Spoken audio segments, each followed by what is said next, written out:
Salamo fa araiky amby roapolo amby zato.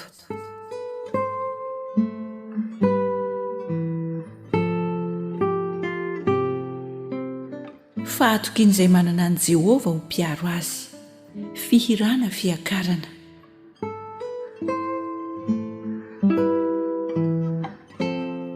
Manompo ny masoko amin'ny tendrombohitra avy aiza ny famonjenahy? Ny famonjenahy dia avy amin'i Jehovah, mpanao ny lanitra sy ny tany. Tsy mba havelany angozozo anie ny tongotrao, tsy ho rendrehana anie ny mpiaro anao. Indro tsy matory na rendrehana ny mpiaron'ny Israely. Jehovah ny mpiaro anao. Jehovah ny fialofanao eo amin'ny ankavananao. Ny masoandro tsy mba hamely anao noho ny andro, na ny volana noho ny alina. Jehovah hiaro anao amin'ny ratsy rehetra. Eny, hiaro ny fanahinao izy. Jehovah hiaro anao na mivoaka na miditra hatramin'izao ka ho mandrakizay.